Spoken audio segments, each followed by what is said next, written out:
All set. Well, good morning, everyone. Thank you for joining us as we talk about a new organization for the Office of Employment and Training.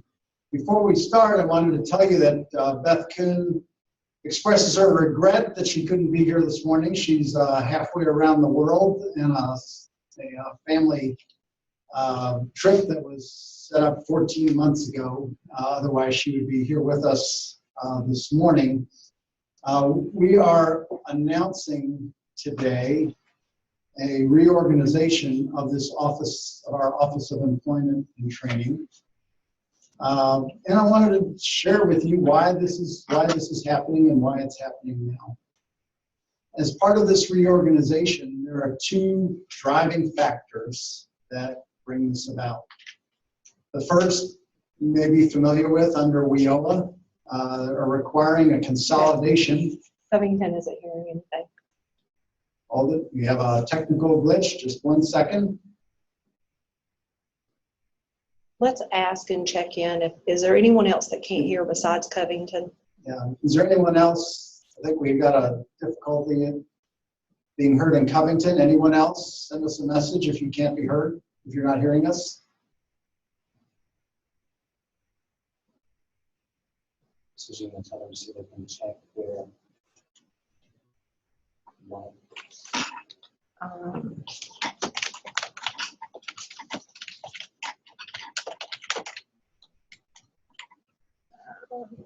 If not, they can dial in.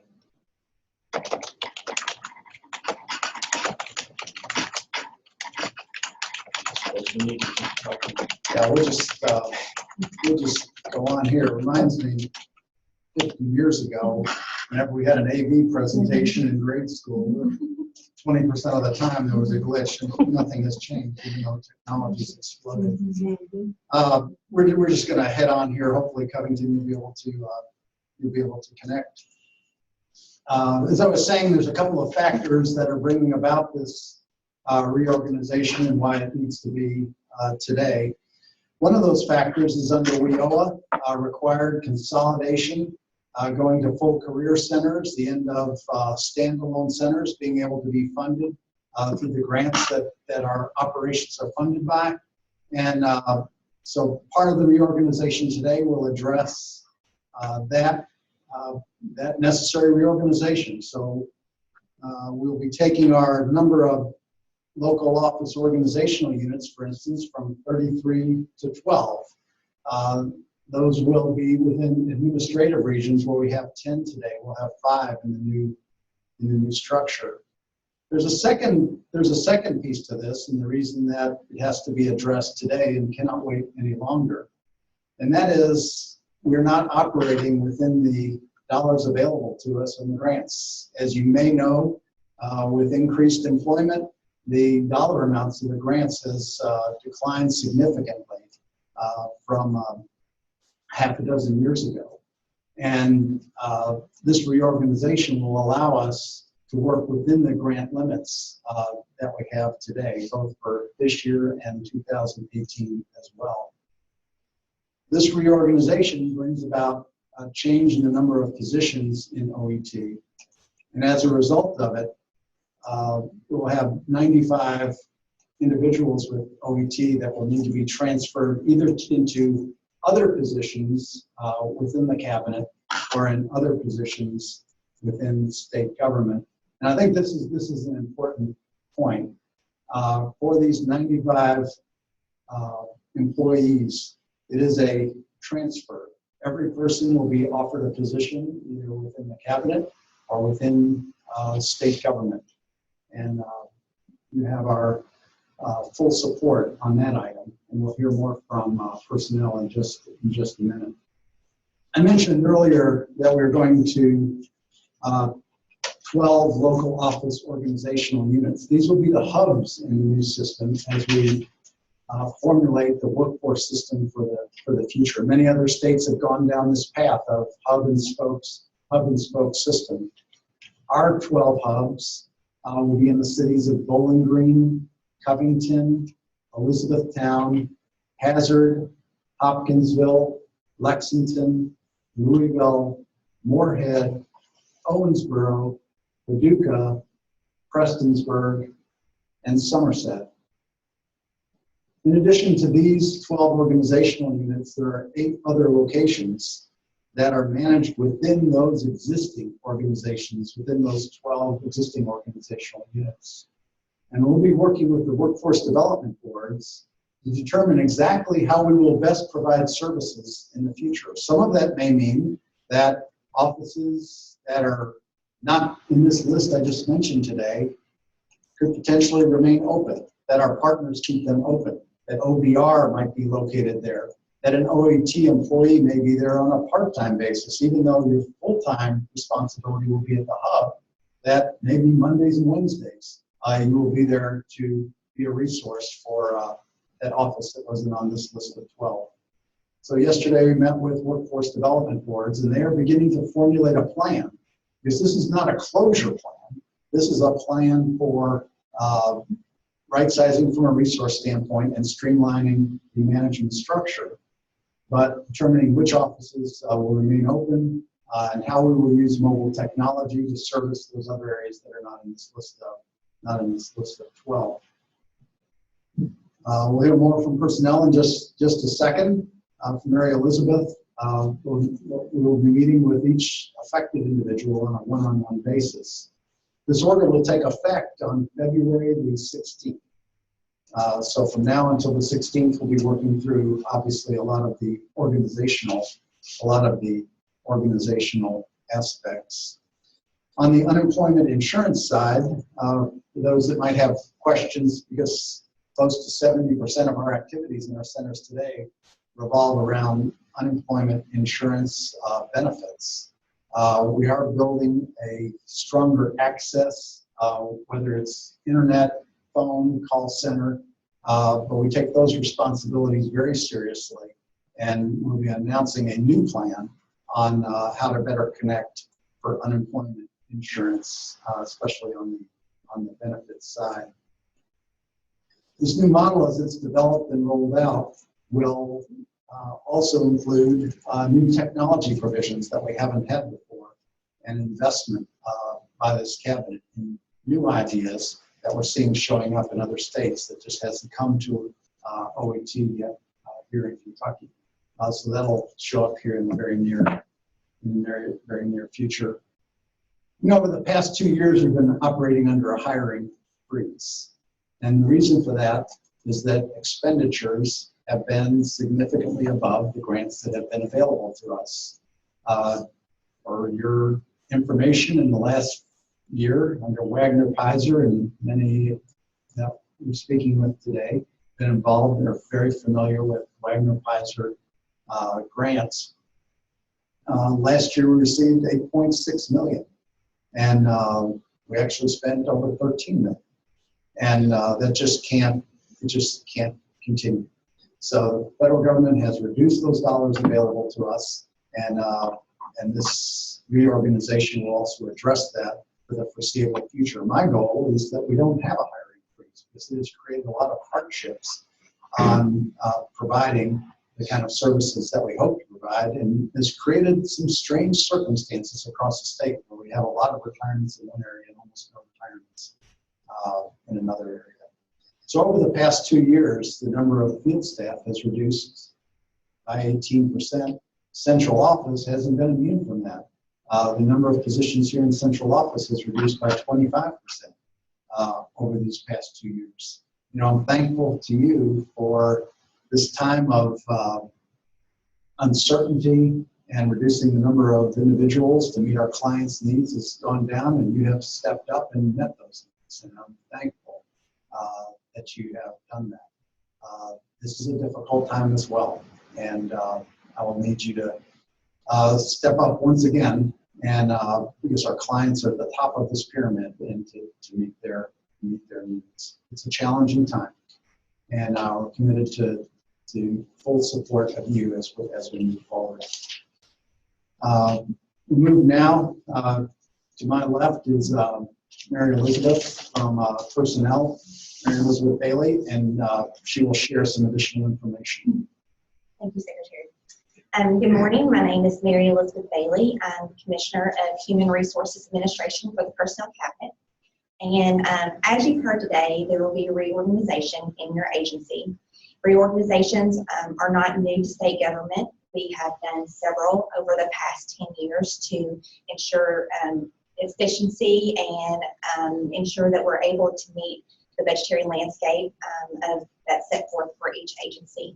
Sometimes there are necessary measures that have to be taken in order to meet those needs, and in doing so, it means that we have to create new structures with less positions. That is often very concerning to employees, and I'm sure today you are probably thinking, what's going to happen to me? This is where your HR office and the Education Cabinet and the Personnel Cabinet come in. Over the next several weeks between now and February the 16th, you will be meeting with staff from the Education HR office here in the Cabinet and with Personnel Cabinet employees. I'm going to explain a little bit about the steps that's going to take place. I know this is probably overwhelming, a lot of information. This will not be the first time you will hear this, so no concerns. This information will be reiterated to you many times. What's going to happen first is that positions are going to be established in this new structure. In staffing that, employees will be transferred into these new positions. And many employees ask, how is that determined? That is determined based upon an employee's seniority, and that is not a seniority within the organization. That is your total state service seniority. The job classifications, ensuring that you meet the minimum requirements, and we look at work county, home county, and various factors like that. I need you to understand that seniority is a big driving factor in this when we talk about transfers into new positions. The first thing that I'm going to need for all employees to do is to update your application in the Personnel Cabinet's Career Opportunity Systems by this Friday, close of business January 13th. That is the most important step as of right now. If you need any assistance with that, you can feel free to contact the Personnel Cabinet or the Education's HR office. They would be happy to assist you in those with updating your application. After that, Education will be meeting with you. The HR office will be meeting with you to offer you and to talk with you about positions in this new structure. When all those positions have been filled, then a list of names will be sent to the Personnel Cabinet. From there, myself and my staff will meet with each employee that's impacted at this point and that have not been placed in the new structure within the Education Cabinet.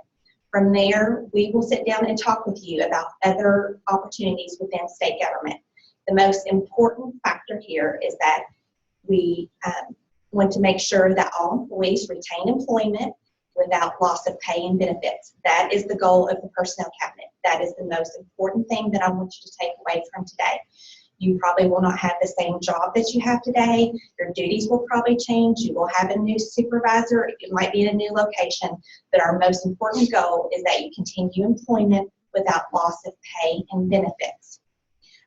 This will occur, like I said, over the next several weeks with effective dates of transfers either within Education or within another cabinet within state government between now and February the 16th. Okay? I know this is a lot of information. I probably went over it very fast. We will be meeting with everyone individually so that everyone understands what will happen over the next several weeks. Thank you. Mary Elizabeth, could you address one item? And we've had a couple of questions about this, that if a person is at a certain grade level, but the position that's available there in their home county might be a step or two below that. Would that person be asked to change pay? No. Everyone will be offered positions either at their same grade or lower. If it is lower, you absolutely will not lose any type of pay at all. No one will be offered a grade higher because that is a promotional opportunity within state government, and the merit system does not allow anyone to be transferred into a position that is of a higher grade.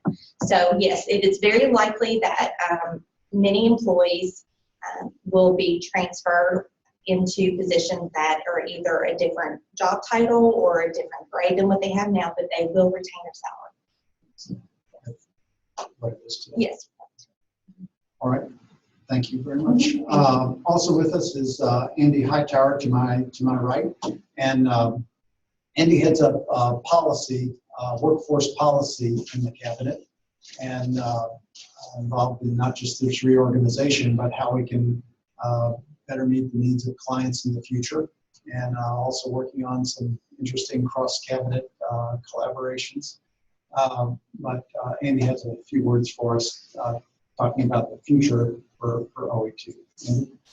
Thank you. And thanks to everyone for joining us. You've heard a lot of the details of today's announcement. And I just wanted to take a moment to wrap up and talk about why we acted today and how this action fits within the context of where our cabinet is headed. First, I just want to reiterate what Secretary sentiments, how grateful we are for every single member of the Department of Workforce Investment.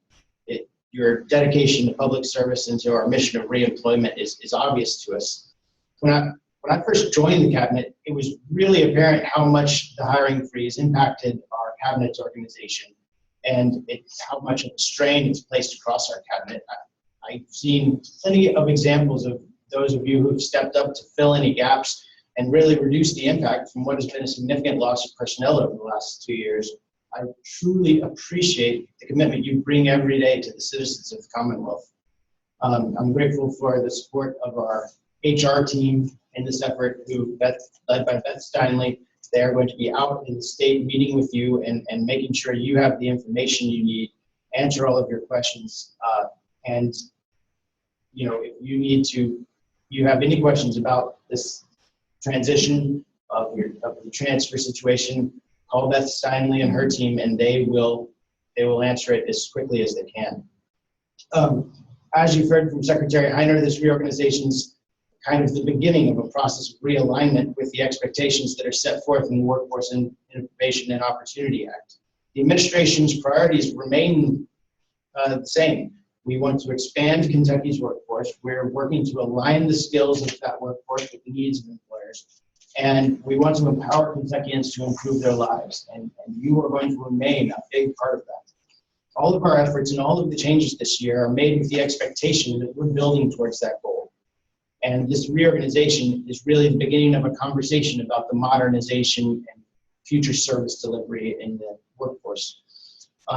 This is the first of many things we hope to do this year, although this is the most drastic impact on our organization. Secretary Heiner and Commissioner Kuhn and I have traveled the state meeting with our workforce partners, local area workforce development board chairs, and chief local elected officials, and discussed how WEO expects co-location and coordination of services. And we've asked them to begin to think about what future service delivery is going to look like. We're going to continue these conversations with you and with them as we work together to determine the future status of affected locations and what strategy we need to ensure service throughout the state. These objectives demand an emphasis on technology improvement so that you staff will have the right tools to assist more people in more locations more easily, and more customers will be able to help themselves. Other opportunities lie ahead as we work to consolidate other career services that are in other agencies of state government into the workforce system and assist the community engagement aspect of Medicaid. All of these changes and opportunities require all of our commitment to continual improvement. We've asked so much of you already, but we still need your help. As we come up to work every day in the coming weeks, we ask for your help in this transition to minimize our impact on customers and to help us create a stronger foundation for future growth. Throughout coming weeks, if you need anything, just let us know. Yesterday, we shared this information with senior Department of Workforce Investment staff and our workforce partners. And today, we're going to discuss the transition with our workforce development board chairs and the chief local elected officials this afternoon. If you have questions about the process of transition, Beth Steinley and her team will be happy to take care of any questions. And again, they will be out meeting with you one-on-one in the coming weeks. If you have other questions, ideas, or concerns you want to share, don't hesitate to contact me, Rick Jordan, Phil Donovan, Stephanie Belt, anyone else, your management. Please let us know how this is impacting you, how this is impacting customers. and things we can do to make this better for everyone. If you need to email me, I'm global, it's andy.hightower@ky.gov. So as you have ideas, please reach out to us and let us know what we can do to make a difference for customers, for employees, for employers, for Kentucky, and for you. Thanks. We're going to take some questions. If you have questions, Buddy, do you want to talk about how we're going to? Sure. As we said at the beginning of the session, if you have questions, give those to your regional managers, and the regional managers will get them up to the cabinet.